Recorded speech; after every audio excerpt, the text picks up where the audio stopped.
Hello everyone and welcome back or welcome to my channel if you're a first timer here. My name is Elizabeth and this is my channel Stitches with Love, where I share all about my knitting adventures on and off the needles. And I just remembered I forgot to put my microphone on, so I'm going to do that real quick and I'll be right back. Okay, that should be better. The audio just seems to be better when I'm wearing my microphone. Okay, so today I don't think is really going to be a very long podcast episode video. I still don't know what to call these. But I do want to share something that is off the needles. So if you remember, or if you were watching in my previous video, I talked a little bit about a little bird that I had made. Well, that I had started to make. And then it just didn't go very well because I completely missed like half the pattern. So then I made another one and it turned out really super cute. And then my youngest son, Felix, loved it so much that he decided he really wanted to keep it. So then I made another one. So I'm on the third bird, but only the second one I've actually finished. This is what I made. The pattern is on Ravelry. I don't remember if it is a for purchase or a free pattern. And the original pattern does not have this little hanging loop. I added that. But you can see his little beak, his tail, his little round body. Because of the way the pattern works up, you get these little tiny holes there. So they look kind of like eyes, which I like. You can see the little bits of cotton ball that I stuffed him with. And it looks like little eyes. I'm really happy with how this turned out. It was not a difficult project to make. It was just a bit tedious because it's such a small amount of stitches in a very tight, small space with smaller needles. The original pattern actually calls for worsted weight yarn and I believe a size 4 needle. Let's see, what does it say here? Yes, so size 4 double pointed needles and worsted weight yarn. I modified mine because I didn't want it to be really big and chunky.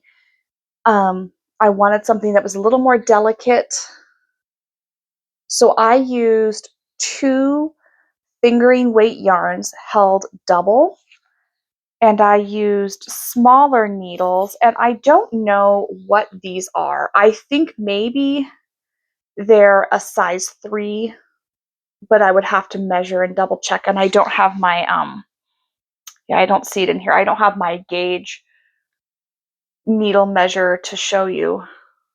But this is what I use. They're very, very short, but perfect for small knitting. So think little baby socks, small things like this little bird. It's a great size. The yarn I used after making several of these, this is all I have left of the variegated. This was a scrap of something. I don't know what the fiber is. I don't know what the colorway is. It's just a mystery scrap that I held double with this. This is a yarnable color called Frozen. And I'm really happy with how it worked up to make this little bird.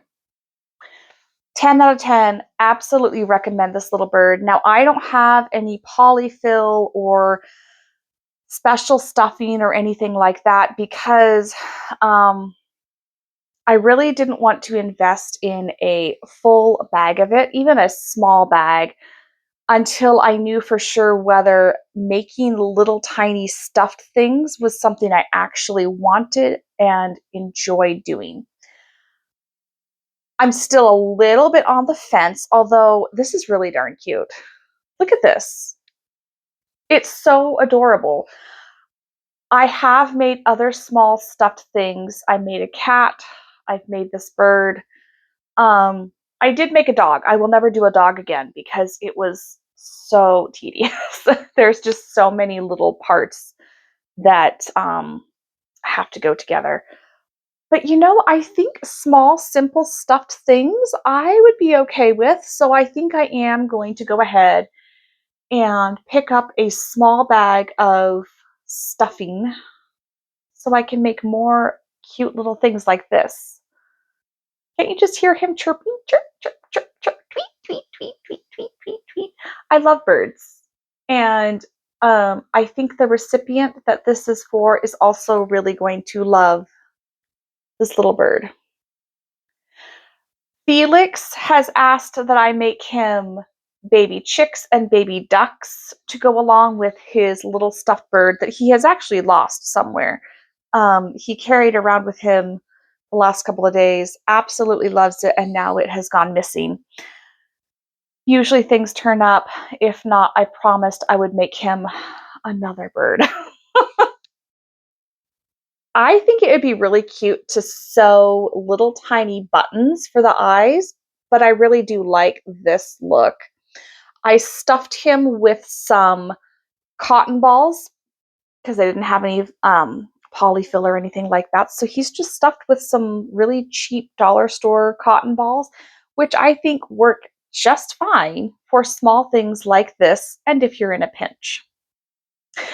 That is really all I have to share as far as the knitting goes. I did want to read you the pattern because I just love the way the designer wrote this. And I don't know who designed this pattern. This is what it is, Bluebird of Happiness. I'm sorry, I don't have the designer name on here. But if you go to Ravelry, you can pull up all of the information. But at the end of the pattern, she wrote this cute little description that I just really love.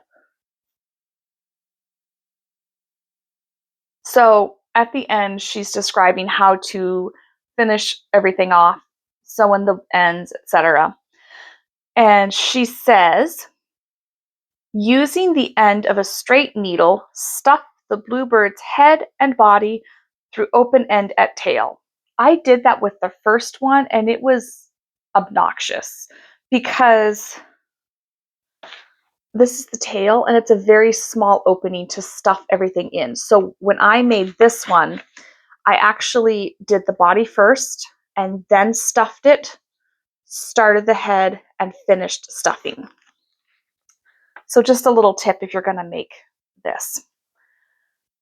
Being mindful of his graceful lines, which I think she must be referring to this bit of shaping down through here. You don't want to overstuff or understuff. You want to get just the right amount so he's got a little puff to him. But I just love that. His graceful lines.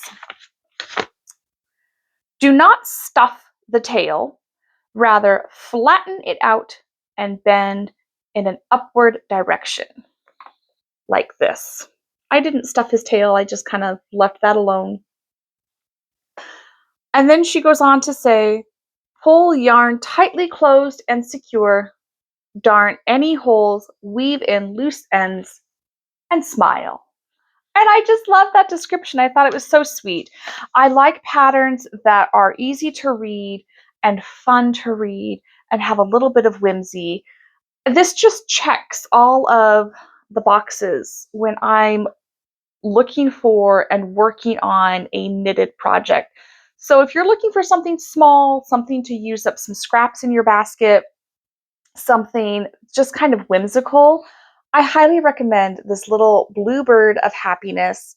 You will not be disappointed. Until next time, happy knitting and God loves you.